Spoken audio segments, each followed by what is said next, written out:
欢迎回到节目的现场。韩国为了争取证明日本海与日本在国际社会上面争执多年，但是始终没有如愿。在美国维吉尼亚州，韩裔人士终于大吐怨气，维州的众议院与参议院都以高票通过更改教科书，未来要日本海与东海并称。现在最近纽约州也要提出相似的法案，请看我们的报道。日本以西、南韩以东这块海域，日本称为日本海，南韩则是称为东海。长久以来，两国各说各话，争议不断。而近期在美国维吉尼亚州的一场证明大战，让南韩民众首次尝到了胜利的滋味。维州众议院6号以81对15票通过，要求州内的教科书不能只称日本海，而是要以日本海又称东海的方式陈述。What we're trying to do simply is say that the body of water that's located between Korea and Japan is known as the Sea of Japan/EC. 这块海域在国际上习惯称为日本海，但对南韩来说，日本海这称呼是当年日本帝国主义的遗毒。从南韩历史角度来看，应该称之东海才对。That is why, ladies and gentlemen of the House, when they opened up the textbooks of their children and they saw that a map that reminds them of that oppression, that reminds them of the invasion, that reminds them of that body of water that was crossed by the Japanese to come and annex that nation for 35 years, when they saw that name designated in a way that brings back those historic inaccuracies, when that nation has fought for the last 45, 50 years to try to correct that history, they realized that the best thing that they could do is ask for a redress of this body here. 不过，日本方面也不会坐着挨打。作为维州第2大投资者的日本，就曾出声警告，法案的通过将会伤害日本在维州的投资。日本外相岸田文雄也在4号表示，日本海是国际公认的名称，也是美国政府所承认的唯一官方名称，会坚决反对并称东海的做法。UDN TV 由报其编译。美国众议院外交委员会的主席罗伊斯在访问台北之前，分别访问了东京与首尔。对于亚太国家之间的紧张，他非常了解。他在加州选区也曾亲自前往慰安妇的纪念碑献花，是少数理解历史问题的美国议员。请看我们下面的专访。In what way can Taiwan contribute to the U.S. policy? As you know, that recent days, U.S. is talking about rebalancing Asia. How can Taiwan can be a more active partner in participating in this? Well, one point I would make on that is that I think Taiwan should be assertive in saying, include us in the Trans-Pacific Partnership. My concern is that other nations are writing their agreements, are meeting right now in order to work on this. And I would like to make certain that Taiwan is in the meetings.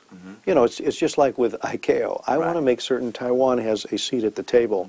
I don't think we should wait until the agreement begins to take form between the Pacific region countries, and then at the last minute have Taiwan try to access. I think Taiwan will be in a stronger position if it engages early, if it engages now. We thought that the TPP agreement would be still a long way for us to go. Last year, people talk about 8 or 10 years before we can even join in. But recently, I think President Ma also somehow get the message that we want to hurry up. I mean, maybe the starting negotiation will be coming maybe later this year.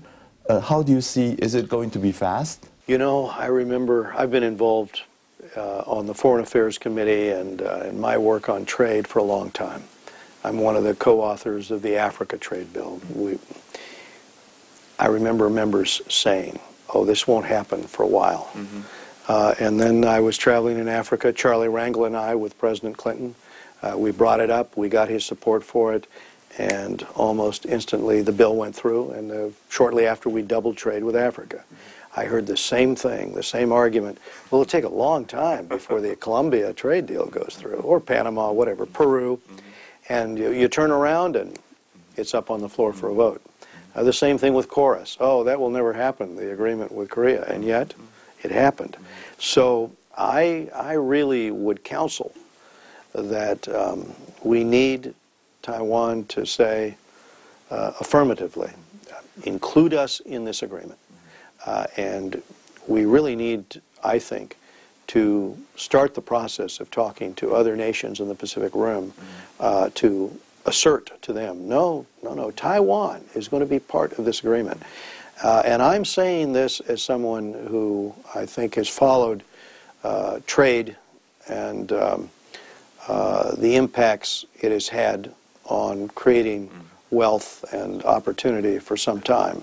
I think now's the time to be included. Final two questions. One is when you visit Japan. I quoted from some of the news service. You said that because of the visit of the Shrine, you said it was ill-advised and would only benefit China. Well, that was the quote that came from one of the legislators that I was talking to. That's his quote of how he explains it to the press. But let me explain it as I would explain it. You know, the memories of what happened during the Second World War are very hurtful for many families across Asia. So the counsel that I have given is let's not bring up hurtful comments about that period of time. Instead, why don't we focus on trying to cooperate and bring together those societies, those peoples across Asia who agree that the future is best served by having democracies working together to try to create an environment in which we calm the tensions, where we increase the cooperation between Japan and the United States and Korea and the Philippines and Taiwan. Let's try to be forward-looking with respect to creating that environment, especially now, because tensions, every time tensions go up in Asia, it has a destabilizing effect on the capital markets.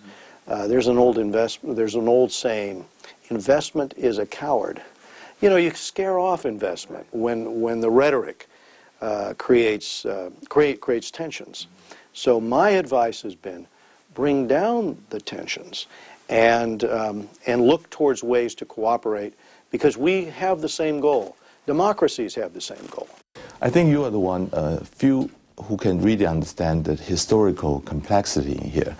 When you visit President Park the other day, she mentioned that I think she knows that you have paid tribute to the Comfort Women Memorial in California. Could you talk a little bit? I knew one of the ladies, one of the grandmothers who had gone through that experience. She passed away not too long ago. And the Peace Memorial, as they call it, in Glendale, California, is a symbol of paying tribute to those victims of what happened during that period of time. And I think that it's important that we show sympathy. There are still many survivors still in Asia who went through that experience. And I think, again, it's a reminder that all of us that are involved in the work of diplomacy should work to resolve tensions between countries, to try to settle disputes without a situation that leads to rhetoric. Let me add one other thing about rhetoric, and especially nationalistic rhetoric. I remember some years ago a flight taking off from the United States, and it flew, this was in the 1980s, it flew to Seoul. But because of a dispute, a Russian pilot, a young Russian pilot, took off and shot down that plane with 265 people on that plane, including one member of Congress who was from Georgia. His name was Larry McDonald. And my advice to diplomats and to heads of state is let's always look for opportunities to decrease tensions, to show empathy, and never to create environments in which there's the kind of anger, you know, the kind of nationalism or rhetoric that that risks creating a confrontational environment. Instead, I believe that we should try to heal, right?